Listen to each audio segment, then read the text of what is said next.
nome desse governo perfeito? Ele tem um nome, se chama reino.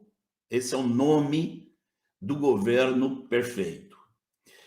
Terceira pergunta, que nos dá a terceira chave. Como é que esse governo funciona?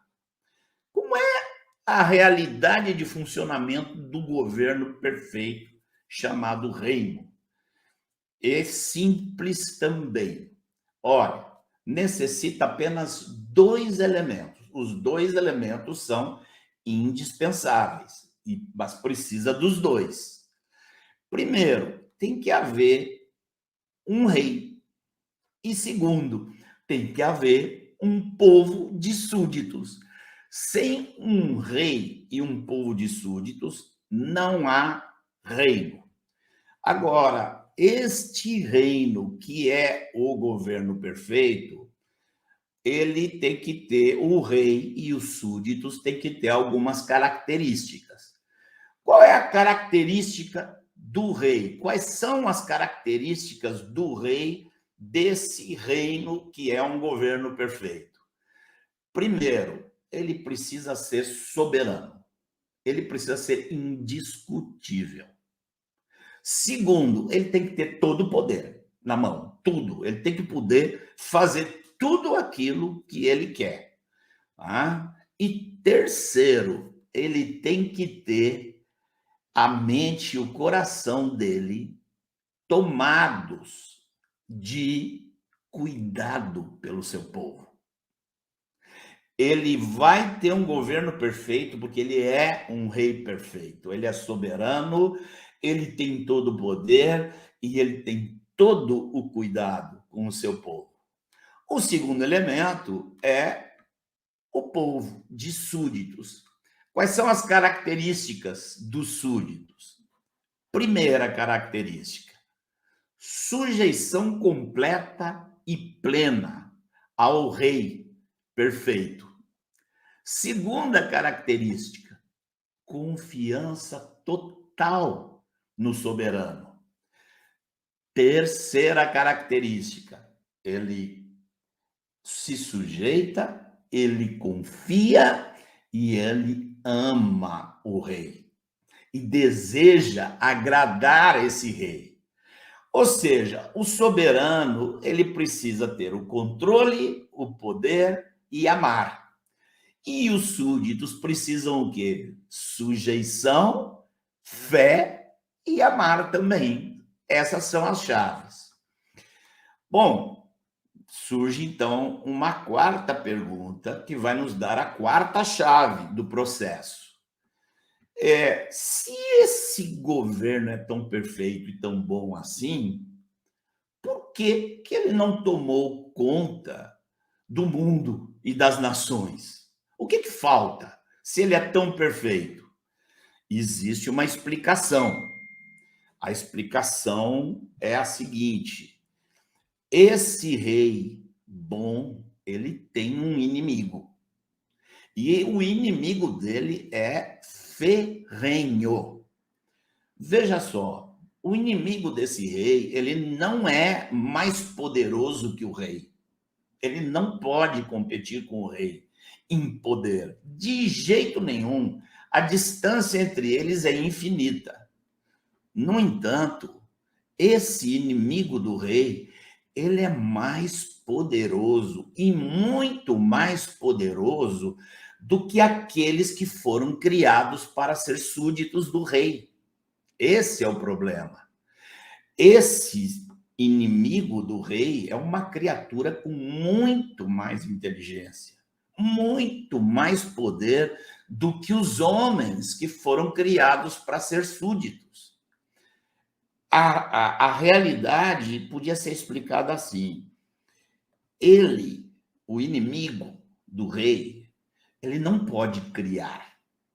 E como ele compete com o rei, porque ele odeia o rei, ele compete destruindo aquilo que o rei criou. Então, o poder dele é um só. Qual é o poder dele? O poder dele é a mentira. Ele é o criador da mentira. e com as suas mentiras, ele escraviza a raça inteira. E isso é o que acontece. Ele criou um reino para ele mesmo, baseado na mentira. Você sabe o nome desse reino?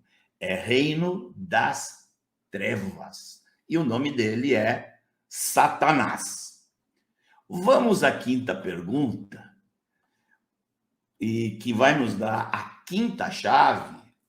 Por que o rei, se ele é soberano e tem todo o poder, por que ele não acaba com isso? Por que ele não se impõe? A resposta também é simples. O rei quer súditos voluntários. O rei não está interessado em súditos que vão na base da obrigação. Ele não quer. Se ele quisesse fazer isso, ele teria feito lá atrás, com o primeiro homem. A imposição não funciona com Deus, ele não quer. Por isso que o sistema de governo perfeito não é a teocracia. Preste atenção, a teocracia existe nos países, já existe aqui na Terra, nos países onde a religião é imposta à força. Percebe? Por que a teocracia não é um sistema de governo perfeito? Pelo contrário, é o pior sistema que já foi inventado. As pessoas, se não aceitam a imposição religiosa do Estado, ela é morta. Se ela muda de opinião, se ela passa a crer de maneira diferente, ela é perseguida e morta. Você sabe onde isso acontece. Vamos à sexta pergunta. Como é, então, que esse governo perfeito pode acontecer? Se o inimigo do rei tem tanto poder sobre aqueles que deveriam ser súditos, e se o rei não quer se impor na marra, como é que pode acontecer um reino assim, então? Aqui entra aquilo que muitos de vocês já conhecem, mas nem todos possivelmente entendam completamente. Acontece que o rei, ele decidiu estabelecer o seu reino se tornando, antes de ser rei sobre o seu povo, se tornando um súdito. E você sabe quem é esse?